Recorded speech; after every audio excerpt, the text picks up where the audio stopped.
sigur mulți dintre dumneavoastră cunoașteți, a înviat Iisus Hristos, iar începutul vieții, la dreapta Tatălui Ceresc, stă azi ca Prinț al Păcii. Și toți cei care o știți, să ne ajutați. Suntem puțini, avem emoții și avem nevoie de puțin ajutor.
Sunt cei ce nu i-a dat nici apă, nici ceară la izvoare. Sunt cei ce i-a sărbat o groapă și au pus pe ea o pleacă mare.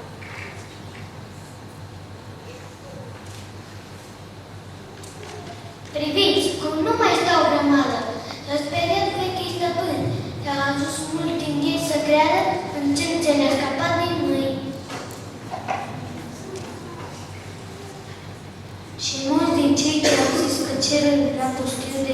sfinte. S-a prăbușit când adevărul ieși afară din morminte.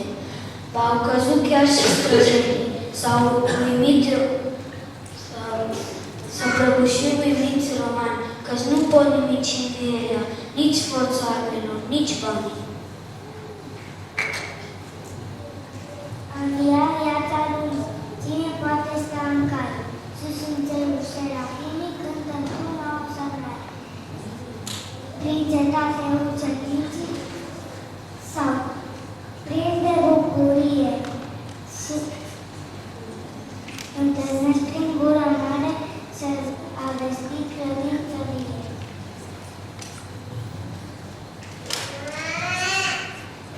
Nu s-a ascund numai de frică, nici de oameni, nici de moarte, și din contră țin să aducă nouă veste mai departe. Cine a răpit pe Petru, pe Ioan sau chiar pe Toma? L-au văzut, e vin, s-a răbit, vine ordin de Ioan.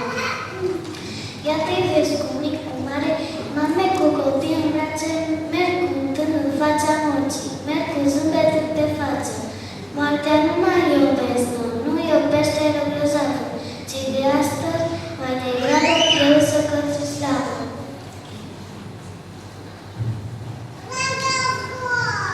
A înviat Iisusul Tuliu, care a frânt puterea lumii, peste pământul undată către marinele lumii. A înviat și nu mai moare, a înviat pe totdeauna. El e al nostru paște vernic, soarele ce-a frânt furtună. Tuturor ce se cunoaște, încă credinți, ța viele, că dreptul acest paște, când toți morți o să învie. N-a văzut vreodată lumea, nici străzeri, nici n-a pomenit pământul, o viere ca ție. Și acum tu știi iertarea ce a dus-o blândul miel. Pune-ți astăzi întrebarea, tu ai înviat cu el? Ești tu plin de bucurie printre frații învățăcei sau în ceata ce ne stinde din străvechii farisei? Puțin în urmă, câte roade ai adus? Spune, ești tu sfânta turmă, ești tu frate cu Iisus? Stăruiești tu nopți de-a rândul, ca și frații lui creștine? Te-ai luptat și tu cu gândul să trăiești curat în tine? Dacă stai cu zel de veche, dacă nu te prinde somnul, atunci știi că ești un frate și că ai înviat cu Domnul. În zadar porți cuvântul și l-ai crede că ți-e frate, căci e sigilat mormântul peste lespe de păcate. Dar dacă mai duci o viață de întuneric și păcat, Iisus este mort în tine, faptele ți l-au îngropat. Ce folos că toți creștinii îl slăvesc ca înviat, dacă în inima ta de pus în giulgiu și îngropat? Tu ești trist, n-ai bucurie de învierea lui Hristos, iar menor când o să fie, tu rămâi creștine, jos. Ce